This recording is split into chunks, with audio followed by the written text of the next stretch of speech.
Բարյոր, հանրային ռադիոյի եթերում առանց լողատակի հաղորդաշարի հերթական թողարկումն է, ես Լևոն Սարտերյանն եմ, խոսել եւ խոսելու ենք խնդիրների մասին, որոնք ուզում են կամ պետք է ուզեն հասարակությանն, այսօր մեր զրուցակիցն է իրանագետ Արմեն Վարդանյանը, Բարև Պարոն Վարդանյան, Դոնալդ Թրամփը իշխանության գալուց հետո այսպես տպավորություն է ստեղծվել, որ փորձում է խեղդողակ ստեղծել Իրանի համար, Իրանի Իսլամական Հանրապետության համար, ընդ որում զուգահեռաբար չգիտեմ, ձևացնելով կամ փորձելով երկխոսության գնալ, մասնավորապես չմոռանանք նամակը, որը ուղղված էր Իրանի Իսլամական Հանրապետությանը եւ որը մերժեց, որում բավական կոշտ մերժեց Իրանի հոգեվոր առաջնորդը, ճիշտ է, այդ ընթացքում նաեւ բավական հետաքրքիր դրվագ եղավ, երբ Դոնալդ Թրամփը արգելեց Իրաքին Իրանից էլեկտրաէներգիա գնել, այն դեպքում, երբ Իրաքը արդեն մի քանի տարի է այդ գծից օգտվում է եւ միլիարդավոր դոլարների ըստ էության արդեն պարտքեր ունի, մի օր հայ երևի բան կանեն, կմարեն այդ պարտքը, բայց Իրաքի հյուսիսը կմնա առանց հոսանքի արդյունքում։ Բայց խնդիրը դա չէ։ Հիմա հատկապես Խամենեիի մերժումից հետո միջուկային գործարքի շուրջ բանակցությունների այդ էջը կարող ենք համարել շրջված, թե ինչ որ հավանականություն կա, որ այնուհանդերձ թեկուզ կուլիսային ինչ որ բանակցություններ կլինեն։ Չէ, էջը չի կարելի համարել շրջված, որովհետև Իրանի ղեկավարությունը բավականին ճկուն մտածելակերպ ունի, այդ նույն Խամենեին, որ մշտապես դեմ է եղել արևմուտքի հետ հարաբերությունների, նույնիսկ երկխոսությանը 2015 թվականին իր համաձայնությունը տվեց, որ Իրանի միջուկային գործարքը կնքվի։ Ընդ որում այդ համաձայնագիրը երբ որ կրվեց 2015 թվականին, պարզվեց, որ 12 տարի գաղտնի բանակցել են Իրանը եւ ԱՄՆ-ն այդ համաձայնագրի շուրջ, ընդ որում եւ Իրանում եւ ԱՄՆ-ում այդ ընթացքում մի քանի կառավարություններ են փոխվել տարբեր գծերի, ասենք Իրանում եղել են եւ պահպանողական եւ բարեփոխական նախագահներ։ Եվ բնականաբար այնտեղ գլխավոր որոշողը Գերագույն առաջնորդն է եւ առանց նրա համաձայնության եւ թույլտվության չէր կարող այդ գործարքը կանալ։ Հիմա էլ նա այսպես կտրուկ դեմ է արտահայտվում այդ գործարքին, բայց այս հարցում երևի թե իրենց տառապանքը փորձ ունի, որովհետեւ 2015 թվականին այն ժամանակվա Իրանի իշխանությունները կարողացան, Հասան Ռոհանին կարողացավ համոզել երկրի ղեկավարությանը, որ դա է ճիշտ ճանապարհը, երկիրը ծանր պատժամիջոցների ներքո էր գտնվում եւ մի կերպ համոզելով երկրի Գերագույն առաջնորդին գնացին այդ ճանապարհով, ընդ որում նաեւ քաղաքական առումով, ինչ որ առումով բավականին մեծ հարվածներ վերցնելով իրենց վրա, որովհետեւ Իրանում կա մի թեւ, պահպանողական թեւ, այսպես կոչված deep state խորքային պետությունը, որը ամեն ինչ անում էր, որ այդ գործարքը տեղի չունենար։ Նախագահ եւ արտգործնախարար Զարիֆը ամենօրյա ճնշման տակ էին։ Բայց գնացին այդ քայլին, գնացին եւ տեսանք, որ Թրամփը երբ որ եկավ իշխանության, միակողմանի դուրս եկավ այդ համաձայնագրից։ Հիմա էլ ես կարծում եմ Իրանը կգնա այդ գործարքին, եթե լինի երաշխիքներ, որ այս անգամ էլ Թրամփը կամ ԱՄՆ-ի հաջորդ նախագահը դուրս չի գա այդ համաձայնագրից։ Զարիֆը դեմ էր, ճիշտ է այն ժամանակ։ Չէ, կողմ էր։ Կողմ էր։ Զարիֆը առաջ տանողն էր այդ գծի։ Դեմեր ես ուրիշ բան, այսինքն դիրքորոշման, այսինքն դեմեր նրան, որ չի կարելի բանակցել կամ պետք չի բանակցել։ Զարիֆը միշտ կողմ է։ Հիմա Զարիֆին էլի աշխատանքից ազատեցին մի քանի օր առաջ։ Դա հասկանալի է, բայց ոչ կամավոր, բնականաբար երևի SMS էր ստացել։ Չգիտեմ, դե ոնց է, բայց ինքը միշտ կողմայել է բանակցություններ վարելուն։ Ինքը ավելի ազատամիտ է, երկար ժամանակ աշխատել է Նյու Յորքում, նույնիսկ նրա երեխաները կարծեմ ԱՄՆ-ում են ծնվել, բավականին հենց լավ ազատական հայացքներ ունի կողմը արևմուտքի հետ մերձեցմանը։ Եվ ես ասեմ ձեզ, երբ որ այդ համաձայնագիրը ստորագրվեց, Զարիֆը երբ որ առաջի անգամ եկավ Թեհրան, օդանավականում մի քանի հազար մարդ իրեն դիմավորեցին ուրախությամբ, ողջույններով, այդ ժամանակվա հերոսներ ինքը։ 15 թվականին առաջին անգամ գործարքը կնքվեց, ասացիք, որ 12 տարի գաղտնի բանակցային փուլ է եղել, այնտեղ ընդհանուր Ջորջ Բուշի կրծերի ժամանակից։ Ջորջ Բուշի, ես մի կողմից Ահմադինեժադի, ահա, որ ծայրահեղ արմատական կողմնորոշում ունեցողներն են։ Այսինքն դա ըստ էության միևնույնն է հնարավոր է, այսինքն կարող է, հա, այսպես հրապարակային փոխհարաձգությունների ֆոնին այնտեղ կուլիսային բանակցություններ գնան, օրինակ նույն Սաուդյան Արաբիայում։ Հիմա այնտեղ։ Դե վայրը կարևոր չի, բայց ես կարծում եմ հիմա էլ են գնում բանակցություններ գաղտնի։ Հարցն նա կհաջողվի համաձայնության գա, որովհետև Թրամփը երբ որ եկավ, կոշտացրեց դիրքորոշում, ասաց, սա դարի ամենավատ գործարքն է, մի քանի անգամ ասաց, սա դարի ամենավատ գործարքն է եւ պետք է չհարկեմ։ Ինչ էին առաջարկում ամերիկացիները, ավելի կոնկրետ Թրամփը։ Գիտենք, որ Իրանի միջուկային հնարավորությունները, այդ գործարանները գտնվում էին ՄԱԳԱՏԷ-ի խիստ վերահսկողության ներքո։ Նույնիսկ տեսախցիկներ էին ասես տեղադրել եւ այլն, այդ ամբողջ գործընթացը հարստացված ուրանի քանակը ամենօրյա մոնիտորինգի ներքո էր գտնում 60%-ից ավելի որ ուրանը հարստացնում են, արդեն կարելի է դրանով զենք ստեղծել, իսկ մինչև 5%-ը դա արդյունաբերական նպատակներով են օգտագործում, խաղ նպատակներով, այսպես ասեմ։ Եվ Իրանը բավականին բարձրացրել է այդ հարստացված ուրանի տոկոսը եւ արդեն կան գնահատականներ։ Եթե չեմ սխալվում, արդեն 40%-ի հասել է։ Չէ, 60-ի է մոտեցել։ Կան նաեւ կարծիքներ, որ Իրանը կարող է 3 հատ միջուկային ռումբ ստեղծել արդեն, այդքան ուրան ունի։ Ստե ինչն էր ամբողջ խնդիրը։ Ամերիկացիք ասում էին նոր պայմաններ դրեցին, ասին Իրանի հրթիռային ծրագիրը նույնպես պետք է մտցնենք նոր գործարքի մեջ, ասում էին այդ երկար հրթիռները, Շահաբ 1, Շահաբ 2 եւ այլն, որոնք մի քանի հազար կիլոմետր կարող են թռչել, կարող են կրել մարտագլխիկներ, միջուկային մարտագլխիկներ, որով հնարավոր է հարվածեն Իսրայելին։ Ասում են դա էլ պետք է բերենք նոր համաձայնագրի մեջ, դա էլ պետք է մոնիտորինգի եւ մեր վերահսկողության ներքո լինի։ Իրանն էլ բնականաբար դեմ էր արտահայտում դրան, ասում էր գործարքը վերաբերում է միայն ատոմակայաններին եւ այնտեղ արտադրվող ուրանին։ Մեր հրթիռային ծրագիրը, մեր հրթիռների քանակը եւ այլն, դրանք մոնիտորինգի վերահսկողության ներքո չեն կարող գտնվել։ Դա վերջին պահանջներ Միացյալ Նահանգների։ Դա դեռ Թրամփի նախորդ կառավարման ժամկետում, երբ որ ինքը տեսեք 2015-ին կնքվեց գործարքը միջուկային, 16-ին Թրամփը եկավ, բայց միանգամից դուրս չեկավ, 2 տարի այդ պահանջներ դնում, եւ 2018 թվականի մայիսին, երբ որ այլևս տեսան որ հնարավոր չէ, ինքը դուրս եկավ, բայց մինչև այդ ինքն էլ ճկունություններ տեղեր թողում, որ վերաբանակցեն այդ գործարքը եւ նոր գործարք կնքեն։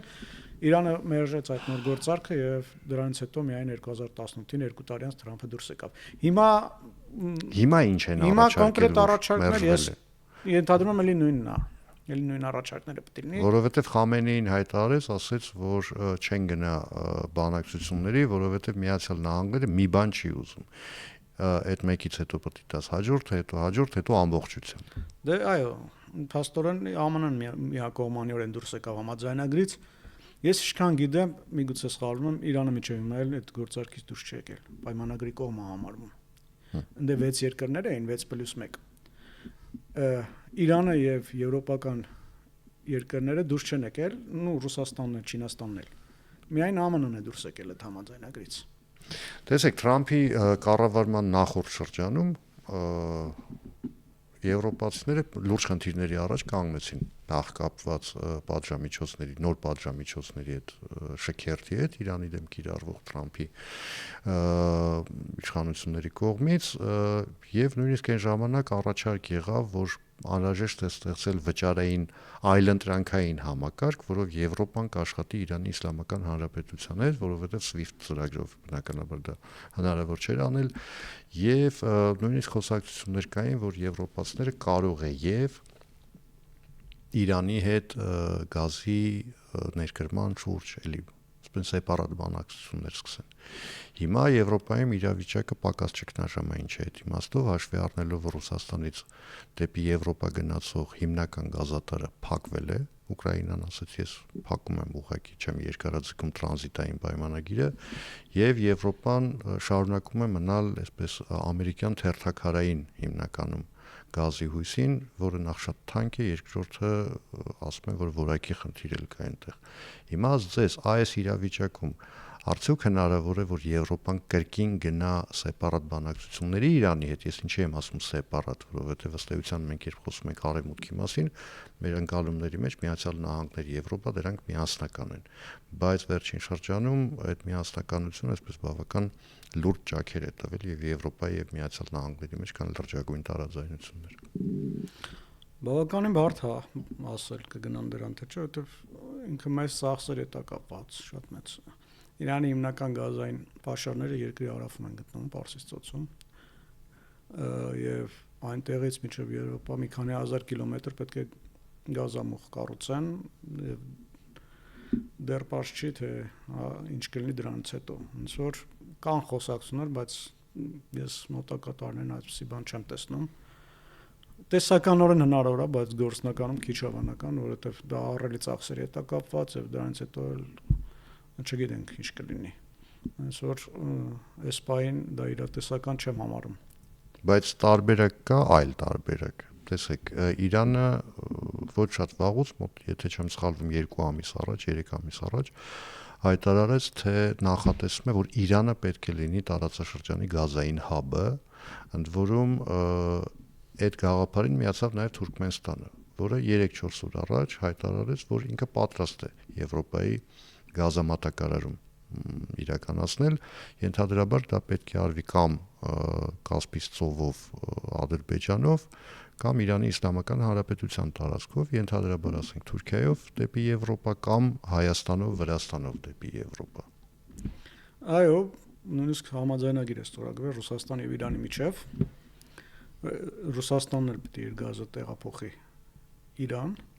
դրանից հետո նոր այլ երկրներ տեղափոխեն բայց սա էլ է քիչ հավանական համարում որովհետեւ եթե եվրոպացիները հրաժարվել են ռուսական գազից ինչ տարբերություն իրենց համար այնա տենց լիներ բանից հենց հյուսային հոսքերկուսով կառնային ռուսական գազը կամ Դե դրա համար էլ ընդգծեցին հենց Թուրքմենստանի դերակատարումը Թուրքմենական գազի մասով էլ ժամանակին շատ ծրագրեր եղավ, բազմաթիվ քննարկումներ,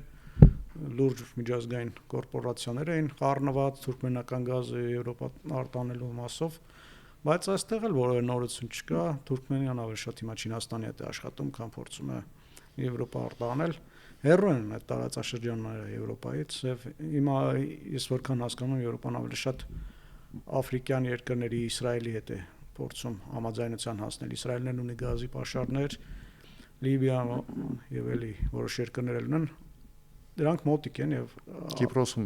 Կիպրոսում էլ կան այո շատ է խոսում նաեւ քաթարական գազի մասին որ կարող է Սիրիայի տարածքով Թուրքիայով այնուհետեւ անցնել եւ գնալ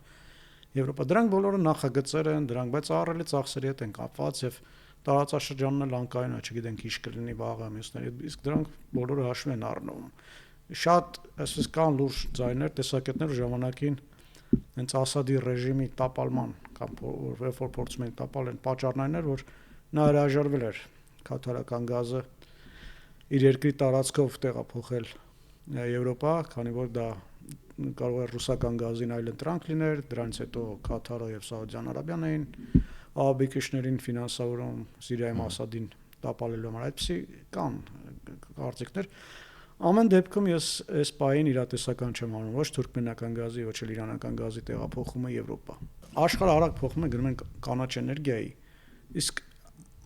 անել մեծ ներդրումներ, որոնք որ դրանց 20 տարի հետո եւ այլ ժամկետում պետք է եկամտաբերություն նոր ապահովեն, խիստ ռիսկային է, որովհետեւ մեկը չի գնա դրան։ Եթե չունենա Գերմանիայում երբ կանաչ էներգիա արտահայտությունը լսում են, տխուր քմծի ծաղում են, հաշվի առնելով որ ատոմականները հերթով փակեցին, հետո պարզվեց որ կանաչ էներգիան բավարար չէ։ Ադրբեջանին խնդրել է Եվրամիությունը ավելացնել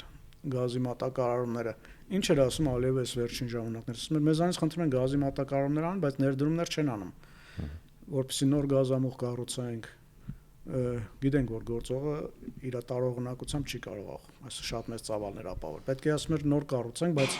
Եվրոպան չի ցանկանում այդ գումարները ներդնի մենք էլ շատ ռիսկային ենք համարում իրենց գազի պաշարներն են նվազում նավթինն էլ եւ այլն եւ Ադրբեջանը չի գնում դրան որովհետեւ շատ ռիսկային քայլ է քանի որ ռիսկայինից խոսեցինք տեսեք այս ամենի համապատկերում հատկապես որ ասացիք որ աշխարհը շատ հեղեղուկ իրավիճակում է Իսրայելը ամեն ինչ անում է որպեսզի Իրանին ներքաշի ռազմական բախման մեջ ավելի ճիշտ ոչ թե Իրանին ներքաշի այլ որ Միացյալ Նահանգներից այսպես ընդունված բառով ասեմ դաբրո ստանա Իրանին ռազմական հարված հասցնելու համար հիմա ըստ ձեզ կա այդ հավանականությունը որ ինչ որ մի պահի Վաշինգտոնը կանաչ լույս կվառի ասի հայ եկեք խփենք այո կա հավանականությունը մենք տեսանք որ նախորդ տարի եղավ այդպիսի դեպքեր, ճիշտ է, սահմանափակ, բայց կողմերը հարվածեցին միմյանց եւ կարելի ասել այդ առումով սառույցը կոտրվեց։ Իրանը եւ Իսրայելը միշտ պրոքսի պատերազմ էին վարում։ Երրորդ երկրների կամ ինչ որ պրոքսի ուժերի միջոցով անմիջական բախում Իրանից դեպի Իսրայել, հարվածներ, հրթիռային կամ Իսրայելից Իրան չէր եղել, երբեք չէր եղել, բայց անցած տարի եղավ ու չի բացառվում որ հիմա լինի։ Մանավանդ որ Թրամփի գալով Իսրայելի ձեռքերը բավականին շատ, ասես, ազատ են արձակվել։ Բայց այստեղ մի բայց կա, տեսեք, Իրանը բավական հետաքրքիր քայլ արեց, ինքը հարվածից առաջ զգուշացրեց օրի եւ ժամի մասին, ասեց, հա, այստեղ չկանգնեք, մի քիչ ենքում կանգնեք, այնտեղ ես խփելու եմ։ Այս անգամ կարող է չէր կարևոր։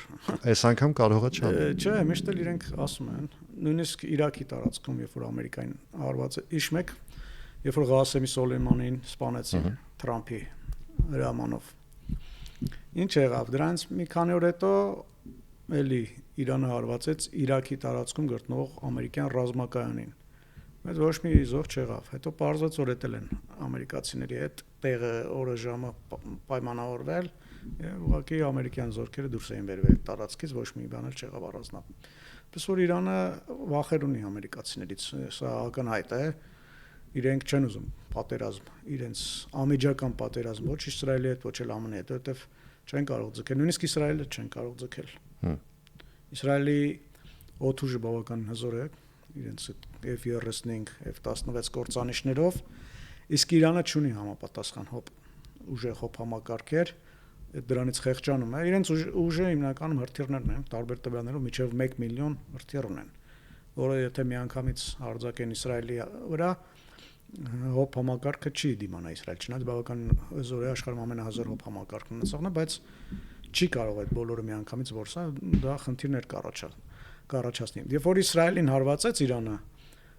ամերիկյան եւ մեծ բրիտանական կործանիչները օդ հանվեցին եւ դրա շնորհիվ այսպես բավականին մեծ քանակությամբ 95% ցավալ կարողացան խոցել։ Բայց անկախ ամեն ինչից, եթե այդ չլինի այդ գործոնը, Իսրայելը բավականին էլի խնդիրներ կունենա։ Վերջին շրջանում հատկապես հայաստանյան քննարկումների դաշտում ակտիվացել են այն պնդումները, թե Իրանի Իսլամական Հանրապետության ռազմական ներուժը, որի մասին անընդհատ խոսում են իրենք եւ որին երբեմն նաեւ մենք ենք հղումանում, իրականում փուչիկ է։ Այսինքն հարավային Կովկասում, եթե հանկարծ ինչ-որ բան լինի, Իրանի Իսլամական Հանրապետությունը անզոր է լինելու, այսինքն ոչ թե ինչ-որ բան չի անելու, այլ չունի այդ ներուժը, որ ինչ-որ բան անի։ Ներուժն ունի, գոնե Ադրբեջանի մասով ունի բնականաբար, տարբեր քաշային կարգեր են, բայց Իրանի մասով կա այսպիսի մի արտահայտություն, թղթային վագր, երբ որ ինքը ցույց է տալի, որ հզոր երկիր է, բայց իր ուժերը գերագնահատված են։ Հիմա ստեղ Ադրբեջանի գործոնը չէ, իհարկե Ադրբեջանը եւ Իրանը տարբեր քաշային կարգեր են, ստեղ ավելի շատ Թուրքիան է զսպող դեր լինելու, եթե հանկարծ Իրանը փորձի պատերազմի մեջ մտնել։ Թուրքիան շատ կարևոր է Իրանի համար, Թուրքիան Իրանից գրում է նավթ եւ գազ մեծ քանակությամբ եւ նորից վերադառնանք Թրամփին, երբ որ Թրամփը եկավ դարձավ նախագահ, հրաման էր արձակել, որ իր դաշնակից երկրները չպետք է Իրանից նավթ գնեն։ Նա ասաց, ովքեր Իրանի հետ առևտուր անեն, մեր հետ այլևս առևտուր չեն անելու։ Դե Թրամփը այս վերջերս իր բոլոր հրամանները այսպես հերթով չեղարկում է։ Չէ, բայց առաջին ժամկետում որոշ երկրներ համաձայնվեցին այդ պայմանին, Հարավային Կորեան օրինակ հրաժարվեց Իրանից նավթ գնել։ Էլի մի քանի երկրներ հրաժարվեցին։ Թուրքիան բայց չհրաժարվեց։ Թուրքիան երրորդ կարծեմ գնորդն է իրանական նավթի Չինաստանից եւ Հնդկաստանից հետո եւ բավականին մեծ ծավալներով նավթ է առնում։ Դրա համար Թուրքիայից մեծ է կախվածությունը, Իրանը մեծ կախվածություն ունի եւ չի ուզի նա Թուրքիայի հետ կոնֆլիկտի մեջ մտնել։ Նաեւ գազի ներկրող է։ Թուրքիան 3 երկրներից գազ է գնում՝ Ռուսաստան, Ադրբեջան, նաեւ Իրան։ Հենց որ Իրանի համար Թուրքիայի հետ կոնֆլիկտի մեջ մտնելը բավականին խնդրահարույց է եւ այս տեսանկյունից ես կարծում եմ, որ Իրանը այնուամենայնիվ չի գնա Ադրբեջանի հետ ինչ-որ կոնֆլիկտ։ Այսինքն այն կարմիր գծերը, որի մասին պարբերաբար Թեհրանը հայտարարում է, իրականում այնքան էլ կարմիր չեն։ Գիտեք, միանշանակ պնդումներ անելը դժվար, որովհետև այդպիսի դեպք չի եղել եւ մենք չենք կարող հստակ մոդելավորել, թե ինչպիսին կլինի Իրանի վարքագիծը։ Դա իմ անձնական կարծիքն է, բայց մյուս կողմից էլ էլի տեսել ենք աննախադեպ քայլ արեց Իրանը 2023-ին մեծ շատ բավականին մեծ զորավարժություններ արեց հենց Ադրբեջանի սահմանի երկայնքով եւ նույնիսկ Ալիև բողոքում էր, ասում էր մեր անկախությունից ի վեր այս 30 տարիների ընթացքում այդպիսի բան չէր եղել, որ Իրանը գա հենց մեր սահմանի մոտ այդպիսի լայնածավալ զորավարժություններ անցկացնի։ Ընդ որում զորավարժության սցենարներից մեկն էլ այն էր, որ անցնում են գետը այդ զինվորները եւ անցնում գետային անցում են անում եւ մտնում Ադրբեջանի տարածք։ Սա իհարկե մեսիջներ էր պարունակում իր մեջ։ Կանի այդ քայլը, կանցնի այդ վճռական քայլը, սա բարդ է ասել եւ ես նույնիսկ կդժվարանամ, չեմ կարծում ինչ որ մեկը աշխարհում կարող է հստակ ասել, նույնիսկ իրանցիներն էլ երևի թե այդ հարցի պատասխանը միանշանակ չունեն։ Ենթադրում եմ այդ հարցի պատասխանը կա Հայաստանի ներքաղաքական դաշտում համենայն դեպս դրա դերակատարներից մեկը ունի այդ հարցի պատասխանը, որտեղ Հայ-հեղափոխական դաշնակցության ներկայացուցիչ Արմեն Ռուստամյանը մի քանի օր առաջ հայտարարեց, թե անհրաժեշտ է առաջին բարելավել հարաբերությունները Ռուսաստանի հետ, պարզ է, եւ ռազմաքաղաքական դաշինք կնքել Իրանի Իսլամական Հանրապետության հետ։ Դե անլուրջ է այդ հայտարարությունը, չեմ ոնց պիտի նախ ինքը Իրանի կարծիքը հաշվի առել է, ինքը գիտի Իրանը ինչպեսի դիրքորոշում ունի։ Իրանն ուզում է մեր այդ ռազմաքաղաքական դաշինք կազմել։ Սա մեկ, երկրորդ, մենք ուզում ենք արդյոք ռազմաքաղաքական դաշինք Իրանի հետ։ Մեր տեսանկյունից նայենք։ Իրանի հետ այդ ռազմաքաղաքական դաշինք կնքենք, միանգամից Ամերիկային դարձնել ենք մեր թշնամի։ Այդ լավ է թե վատ։ Դե երևի իրենց համար լավ է։ Բայց անլուրջ է այդ հայտարարությունը։ Գիտեք ինչ, կարելի է տարբեր այսպես բաներ ասել, գեղեցիկ խոսքեր են ասում։ Երևան, Դելհի, Պեկին, չգիտեմ ինչեր, Մոսկվա, Թեհրան, Երևան առանց։ Կանցած թղթի վրա լավ կամ նենց եթերային լավ է հնչում։ Բայց իրականությանը դա ոչ մի կապ չունի, չէ՞, իրականությունը դրիվ այլ է։ Իրանը իհարկե մեզ բարեկամ երկիր է, որը մեկը չի կարող շղթել։ Իրանը մեզ համար կարևոր երկիր է։ Բայց պետք է չի գերագնահատել նրա դերը։ Պետք է չի նրա հետ կապել սպասումներ, ակնկալիքներ, որոնք որ ինքը չի կարող մեզ տալ։ Դրա համար ես կարծում եմ Հայաստանն ու Իրանը բավականին այսպես ռացիոնալ են մտածում իրենց կարողությունների մասին եւ այսպես չափազանցված ակնկալիքներ միմյանցից չունեն, ոչ Հայաստանը Իրանից, ոչ էլ հակառակը Իրանը Հայաստանից։ Լավ, թղթային գեղեցիկ արտահայտություններից իջնենք հողի վրա, հարավ-հյուսիս ճանապարհի, այսպես ասեմ, հայաստանյան հարավային հատվածը այսպես բավական ինտենսիվ կառուցվում է Մեղրի ագարակ մինչև Քաջարան։ Եվ այս համատեքստում էլի ակտիվացել են, եթե առանցքի մասն ենք խոսում, ոչ թե առանցքի, այլ եռանկյունու մասն տրանսպորտային իմաստով։ Դելհի, Թեհրան, Երևան։ Հիմա ամբողջ խնդիրն այն է, որ որպեսզի այդ ծրագիրը դառնա կենսունակ, ինքը պիտի դառնա քառանկյունի։ Այսինքն այս երեքը բավական չեն, պետք է լինի առնվազն Վրաստան, որպեսզի տրամաբանական լինի այս գիծը։ Հիմա ասես Վրաստանը այս իրավիճակում պատրաստ է արդյոք միանալ այդ ծրագրին հարավ-հյուսիսին։ Այո, դա տրանսպորտային ծրագիր է, եւ Վրաստանն էլ դրանից եկամուտներ կունենա։ Մանավանդ Վրաստանը հիմա ամբողջ իր հայացքը դեպի արևելք է ուղղում, ինչ զարմանալի է։ Ռուսաստանի հետ չունեն դիվանագիտական հարաբերություններ, Ամերիկայի հետ խզեցին բոլոր լավ կապերը, Եվրոպայի հետ խզեցին։ Հիմա վերջերս բայց նաև հայտարարեցին, որ պատրաստ են ցանկացած պահի, հա, բայց վերսկսել երկխոսություններ կան։ Կարծեմ այսօր պետք է սենատում քննարկումներ լինի,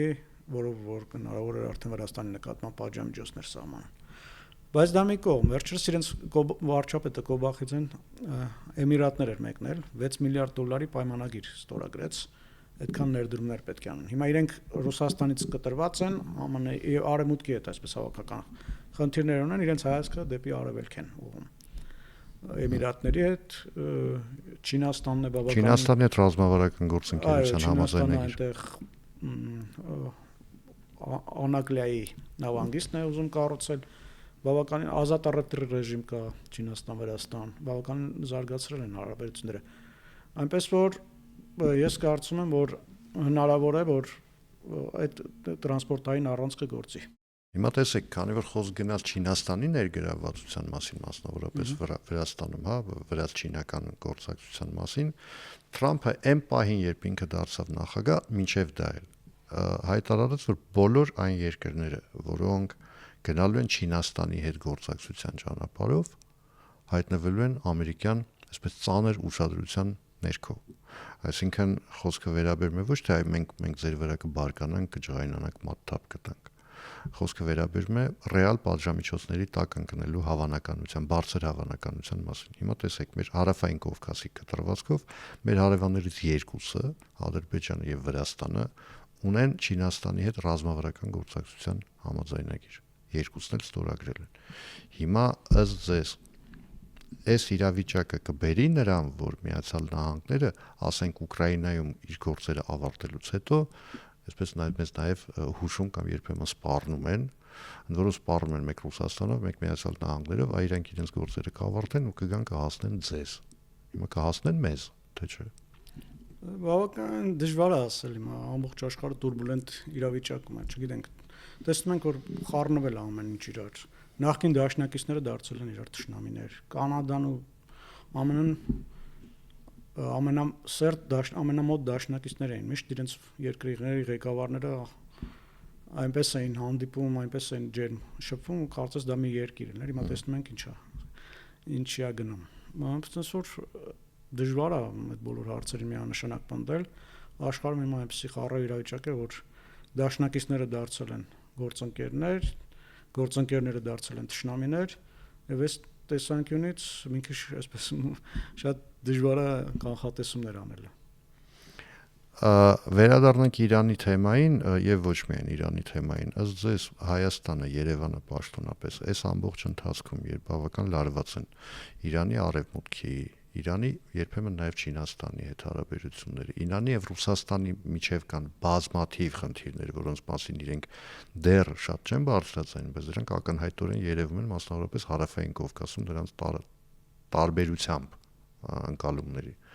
Երևանը ինչ պիտի անի, որ այդ արանքում ոտքի տակ չընկնենք մենք։ Կներեք, որ հենց ոտքի տակ ընկնելով եմ ասում, որովհետեւ մեծերի խաղի մեջ այդպես է։ Այո, պիտի ճիշտ գնահատենք իրավիճակը։ Եվ այսպես հիմա էլի ինչ որ հայտարարություններ են անում, տեսեք, այս Ադրբեջան-Ռուսաստան հարաբերություններն են վատանում։ Մի քանի շաբաթ առաջ գրել էին մարդիկ, խոսել էին ինչ որ մարդիկ, որ հարաբերությունները վատթարացել են Մոսկվայի եւ Ադրբեջանի Բաքվի այսա Ռոսատրուդին չստվում փակվեց եւ այլն։ Դա մեզ համար շանս է, որ մենք գնանք եւ Մոսկվային կռվածնենք Բաքվի հետ։ Ու մեկ էլ մի քանի օր հետո պարզվեց Հեյդար Ալիևի արձանն են տեղադրում։ Մոսկվայում բնականաբար իշխանությունների ամենաբարձր մակարդակով տված դաբրով։ Այսօր ճիշտ պիտի գնահատենք իրավիճակը եւ կշռադատված քայլեր անենք։ Այդ մի բանը ասում են մի անգամ չափենք 7 անգամ չափենք նոր կտրենք, այլապես Հայաստանն էլ ընկնելու է այդ ոտքերի տակ։ Իրոք շատ ծանր վիճակում ենք հիմա մենք գտնվում։ Այսպես նույնիսկ երաշխավորների մասով, տեսնում ենք մեր ավանդական երաշխավորը, մեր անվտանգության Ռուսաստանն էր, նույնիսկ չի դատապարտում Հայաստանի սահմանների վրա հարձակումը։ Այն ամենանվազագույն բանը, որ կարող էր անել, դա չի անում։ Վճարված զենքի համար չի մատակարարում եւ այլն եւ այլն։ Ասում ես էլ չունեմ պատերազմի մեջ եմ, հետո կգաք կտա։ Այդ պատերազմի ժամանակ ինքը մի քանի միլիարդ դոլարի զենք է մատակարարել եւ Իրանին եւ Սաուդյան Արաբիային եւ կործանիչներ եւ հոպամակարգեր, բայց մեր համար չունի այդ մի 400 միլիոն դոլարի զենքը, որը որ 2021-ին էինք պատվիրել։ Այնպես որ չանենք քայլեր, որ ոտատանք գնանք եւ միայն կշռադատված քայլեր անենք։ Իդեպ ասես ամփոփելով զրույց ցանկացած դեպքում երբ խոսք գնա Ռուսաստանի եւ Ադրբեջանի միջև հարաբերությունների լարման մասին, կարելի է ուղղակի այդ մարդկանց ցույց տալ Հեյդար Ալիևի նորակառույց, նոր կառուցվող արձանը եւ Բաքվի շեհիդների պուրակում չոքած Պուտինին։ Շնորհակալություն։ Հարցազրույցի համար հիշեցնեմ, որ այսօր մեր զրուցակիցներ Իրանագետ Արմեն Վարդանյանը, ես Լևոն Սարդերանն եմ, կհանդիպենք արդեն վաղը նույն ժամին, նույն վայրում։ Հաջողություն եւ համբերություն բոլորիս։